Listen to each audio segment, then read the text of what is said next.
Welcome to my channel. आज हम बात करेंगे यहाँ पर आरआरबी के स्ट्रेटजी के बारे में, जो अभी आपका एग्ज़ाम स्टार्ट हो रहा है 1 से पीओ प्री। तो उसकी स्ट्रेटजी के बारे में बात करेंगे कि लास्ट 10 डेज़ की स्ट्रेटजी क्या होनी चाहिए, जिससे कि हम ज़्यादा से ज़्यादा मार्क्स गेन कर पाएँ। तो देखो, उसके लिए सबसे मैं आपको अभी देखो 10 डेज़ बचे हैं। अगर कोई न्यू स्टूडेंट है तो उसके लिए भी थोड़ा प्रॉब्लम क्रिएट हो सकती है, क्योंकि अभी 10 डेज़ में तो इतना कुछ नहीं हो सकता है। मैं आपको डिमोरलाइज़ नहीं कर रहा हूँ, बस आपको एक तरीका बता रहा हूँ। क्योंकि देखो, प्रीलिम्स में क्लर्क प्रीलिम्स में क्या होता है, हमको सिंप्लीफिकेशन देखने को मिल जाती हैं 10 to 15। तो बट पीओ प्री में क्या होता है, ऐसा कुछ नहीं मिलता है। सिंप्लीफिकेशन हमको नहीं मिलती यहाँ पर देखने के लिए। तो अब इसमें तैयारी हम कैसे करें आरआरबी पीओ प्री की, इसके लिए ज़्यादा से ज़्यादा मार्क्स गेन कर सकें हम। तो देखो, सबसे पहली बात, आप जो लोग जो हैं सिंप्लीफिकेशन नहीं आती हैं, बट सिंप्लीफिकेशन आपको फिर भी डेली सॉल्व करनी है।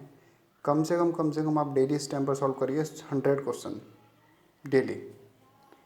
सबसे पहले बात मैथ्स के अंदर। उसके बाद नेक्स्ट मैं बताऊँ आपको, तो आप डीआई सॉल्व करिए। आपको आइडिया होना चाहिए कि डीआई किस तरह की आती हैं। तो डेली आप कम से कम 4 सेट लगाइए डीआई के।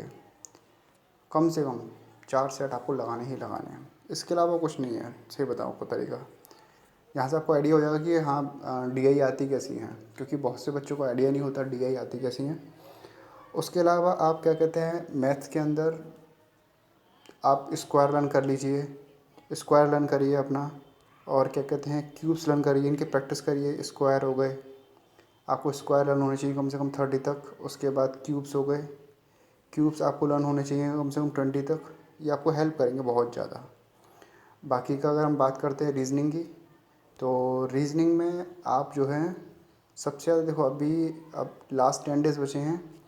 पज़ल लगाइए जितनी लगा सकते हो आप। अब आप कम से कम दिन में 4 पज़ल लगाइए, 4 सेट लगाइए पज़ल के आराम से।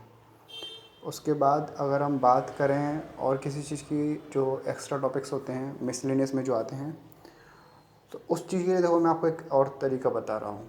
प्री प्रीलिम्स के लिए आप एसटी तो दीजिए डेली बेस पर, और उसके साथ साथ आप अड्डा से भी, अड्डा पर जाकर उसके क्विज़ दीजिए। अड्डा 247 पर सबसे बेस्ट ऑप्शन है अड्डा 247।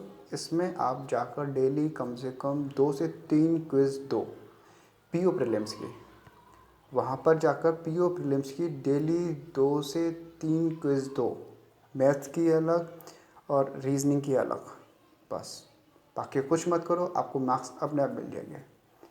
बाकी का पॉजिटिव रहो, जैसा आएगा पेपर वैसा हम एक्सेप्ट करेंगे और अपना पूरा 100% देंगे। टेंशन लेने की ज़रूरत नहीं है। आप ध्यान रखें इस वाली बात का, मैथ्स के अंदर आपको स्क्वायर सब कुछ लर्न कर लेना है अच्छी तरह, स्क्वायर क्यूब सब कुछ। टेबल आपको लर्न होनी चाहिए, टेबल आप कम से कम लर्न करिए 25 तक, आपको लर्न होनी चाहिए 25 तक। रीजनिंग में आप क्विज़ लगाइए, जितना लगा सकते हो। जितना क्विज़ लगाओगे वहाँ पर उतना बेटर है। क्यों? क्योंकि वहाँ पर टाइम के साथ चलती हैं वो सारी चीज़ें। तो अड्डा 247 से क्विज़ लगाइए। Okay, thank you so much.